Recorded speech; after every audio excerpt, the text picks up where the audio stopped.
SP గారైతే కనక మహాలక్ష్మినైతే ఇంకా ఫుల్లుగా మెచ్చుకుంటారనమాట family members అందరి ముందు. అసలేం జరుగుద్దంటే విహారీనైతే ఎంక్వైరీ అని చెప్పి అరెస్ట్ చేసైతే స్టేషన్‌కి తీసుకొస్తారింకా. అంబిక ఫోన్ చేసైతే విహారీని ఎన్‌కౌంటర్ చేయమనేసరికి ఇంకా విహారీనైతే లోపలైతే దాచిపెట్టేస్తారనమాట ఇంకా. విహారీ ఫ్యామిలీ మెంబర్స్ అందరూ పోలీస్ స్టేషన్‌కొచ్చినా గానీ విహారీని మేము అరెస్ట్ చేయలేదు, తీసుకురాలేదని చెప్పి అబద్ధాలు చెప్పి విహారీ ఫ్యామిలీ మెంబర్స్ అందరిని పంపిస్తారనమాట. కానీ కనక మహాలక్ష్మి మాత్రం అనుమానం వస్తదనమాట. విహారీ అయితే ఈ స్టేషన్‌కే వచ్చుంటాడని అక్కడే ఉండి అందరిని అడుగుతూ ఉంటది. అందరైతే విహారీని మేము తీసుకురాలేదమ్మా అని చెప్తూ ఉంటారనమాట. ఇంకా లోపలైతే విహారీని కొడుతూ ఉంటారనమాట ఇంకా. ఇంకా కనకం అయితే విహారీ గారు అని అరుస్తూ ఉంటుంది. ఇంకా కనకం సౌండ్స్ విని విహారీ అయితే కనకం అని అరుస్తాడనమాట.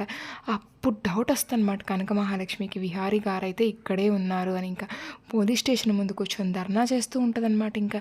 ఇది ఈమె లక్ష్మి ధర్నా చేసేదంతా ఎస్పీ గారు టీవీలో చూసి పోలీస్ స్టేషన్‌కి వస్తారు హడావిడిగా ఇంకా. కనక మహాలక్ష్మి ఇంకా నేనైతే పోలీస్ స్టేషన్ అంతా వెతుకుతాను. విహారీ గాని ఇక్కడే గాని ఉంటే ఇక్కడున్న అందరిని నేను సస్పెండ్ చేస్తానని చెప్పి పోలీస్ స్టేషన్ మొత్తం వెతుకుతారనమాట ఎస్పీ గారు. కానీ విహారీ ఎక్కడా కనిపించడనమాట ఇంకా.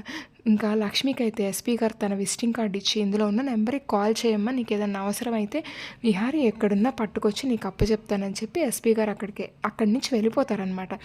ఇంకా వెంటనే వీళ్ళు ఏం చేస్తారంటే ఇంకా విహారీనైతే పోలీస్ జీప్‌లో ఎక్కిస్తారనమాట ఎన్కౌంటర్ చేయాలని చెప్పి. ఇంక ఇదంతా లక్ష్మి గమనిస్తూ ఉంటది గానీ అది విహారీ అనుకోదనమాట జీప్ ఎక్కిచ్చేటప్పుడు. విహారీ ఏం చేస్తాడంటే కనక మహాలక్ష్మి అక్కడే ఉండడం చూసి తన చేతికున్న కడియాన్నయితే రోడ్డు మీద పడేస్తాడింకా. లక్ష్మి అయితే ఆ కడియాన్ని చూసి విహారీదే అని గుర్తుపట్టి ఆ పోలీస్ జీప్ వెనకాలే వెంబడించుకుంటా వెళ్తదనమాట. ఇందాక ఎస్పీ గారు నెంబర్ ఇచ్చారు కదా! ఆ నెంబర్‌కి కాల్ చేసి ఎస్పీ గారిని కూడా రమ్మని చెప్తదనమాట ఇంకా. లక్ష్మి అయితే ఆ పోలీస్ జీప్‌ని అడ్డుకొని అడ్డం నిలబడతది ఇంకా. ప్యారలల్‌గా ఎస్పీ గారు కూడా ఇంకో జీప్‌లో అయితే వచ్చేస్తారనమాట. విహారీ గారిని తీసుకొని మన లక్ష్మికైతే అప్పచెప్తారనమాట. ఇంకా లక్ష్మి అయితే ఇంకా విహారీని తీసుకొని ఇంటికి వెళ్ళిపోద్దనమాట. ఆ తర్వాత ఎనకాలే ఎస్పీ గారు కూడా వచ్చి ఫ్యామిలీ మెంబర్స్‌కి అందరికీ ఎక్స్‌ప్లెయిన్ చేస్తారనమాట అసలేం జరిగిందో.